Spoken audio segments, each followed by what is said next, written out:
नमस्कार दोस्तों, वॉक पे चर्चा में आपका स्वागत। रेलवे ट्रैक्स को लगातार डैमेज करके ट्रेन्स को ड्रेल करने की कोशिश की जा रही है और ड्रेल की भी जा रही है। ऑफ कोर्स इसके पीछे एक बहुत बड़ा साजिश है और फ़ायदा किसको होता है जब वो इसके ऊपर अलग प्रलाप लगाते हैं कि ये देख लीजिए रेल मिनिस्टर, ये देख लीजिए भारत सरकार क्या कर रही है, मोदी मस्ट रिज़ाइन।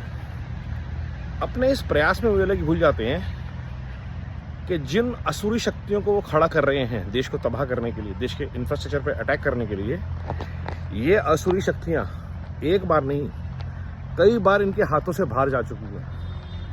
1947 से लेकर के 1971 में बांग्लादेश बनना और आज के बांग्लादेश का घटनाक्रम, चाहे वो सिखों में पहले खालिस्तानियों को खड़ा करना और फिर उनके द्वारा मारे जाना, चाहे वो LTT को खड़ा करना और उनके द्वारा मारे जाना, तो ये सारे जो घटनाक्रम पास्ट में हुए हैं ये हमेशा आपके द्वारा जो क्रिएटेड भूत होते हैं वो आपको पकड़ने ज़रूर आते हैं।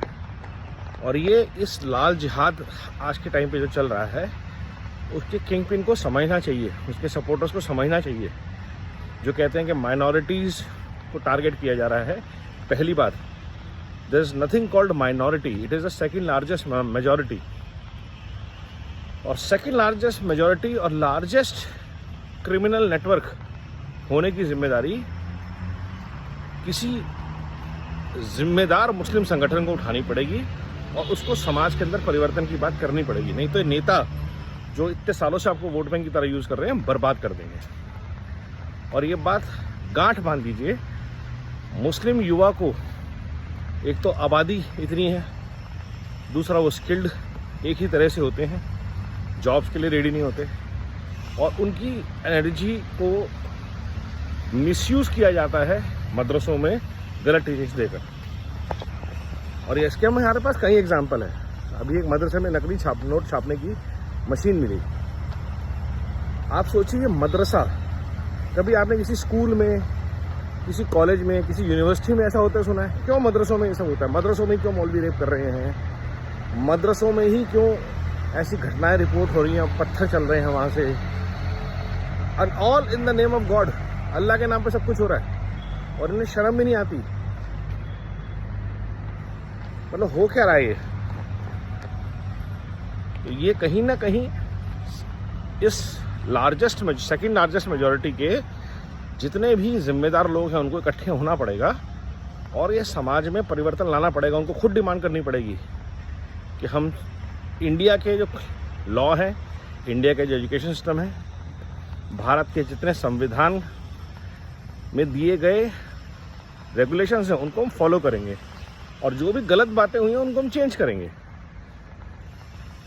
आपका धर्म परिवर्तन करवा दिया गया, आपकी मजबूरी थी, इस बात को समझिए और उस मजबूरी के साथ जिए। कोई गर्व की बात नहीं है कि आपके पुरखों को धर्म परिवर्तन करने पे मजबूर कर दिया गया। तलवार देख के सलवार पहन ली थी लोगों ने और ये रियलिटी है। ये मुगल अपने साथ थोड़ी लाए थे इतने सारे। पूरा लाहौर, रावलपिंडी, पेशावर, ये सारा हिंदू बहुल क्षेत्र होते थे और आप सब हिंदू थे, सिख भी, मुस्लिम भी, सनातनी थे। आज जो मेवात में जिस तरह से जहर फैल रहा है, किसी ने आज एक फोटो शेयर की, मेवाती मुसलमान ओरिजिनली हिंदू लिखा हुआ है, मतलब डॉक्यूमेंटेड है ये चीज़। तो ये चीज़ हमें समझनी पड़ेगी और इसके खिलाफ खड़ा होना पड़ेगा। उन लोगों के खिलाफ अंदर से ही आपको खड़ा होना पड़ेगा, नहीं तो ये आपको बर्बाद कर देंगे, आपको यूज़ करके देश को बर्बाद कर देंगे और किसी का इसमें भला नहीं होने वाला। जहाँ जहाँ शरिया आ गई, तालिबान का हालत देख लीजिए, जहाँ जहाँ यूरोप का बेड़ा गर्क हो गया वहाँ की हालत देख लीजिए। जहाँ जहाँ जिहादी मानसिकता के लोग जाएंगे और लाल जिहाद फैलाएंगे, पॉलिटिशियंस तो अपने लिए कोई ना कोई जगह कहीं ना कहीं इन्वेस्टमेंट करके अपने लिए सेफ हेवन ढूंढ लेंगे, जैसे पाकिस्तान के सब आर्मी के ऑफिसर्स ने ढूंढ लिया। पिससे जाएंगे लोग, जान जाएगी लोगों की। और आप जितना मर्जी राग रो लीजिए, बांग्लादेश में हिंदुओं को तो मार ही रहे हैं, मुसलमानों को भी छोड़ नहीं रहे हैं। तालिबान में जो अटैक हो रहे हैं वो मुसलमान को मार रहा है।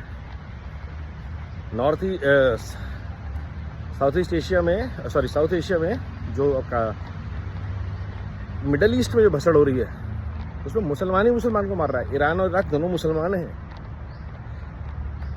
सीरिया, लेबनान, आइसिस जिन लोगों को मार रहे हैं वो मुसलमान हैं, लेकिन वो मुसलमान नहीं है, वो ट्राइबल्स को मार रहे हैं, अपने दुश्मनों को मार रहे हैं। तो ये दिमाग से निकाल दीजिए कि आपको कोई छोड़ेगा। आप भी हिंदुस्तानी मुसलमान हैं।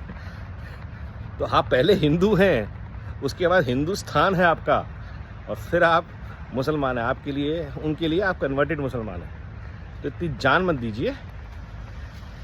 भारत में इज्जत से रह रहे हैं, उस इज्जत का इस्तकबाल कीजिए, उसका सम्मान कीजिए। जो आपको इज्जत दी जा रही है उसको ऑनर कीजिए और आगे बढ़िए। वंदे मातरम, नमो भारत, जय हिंद।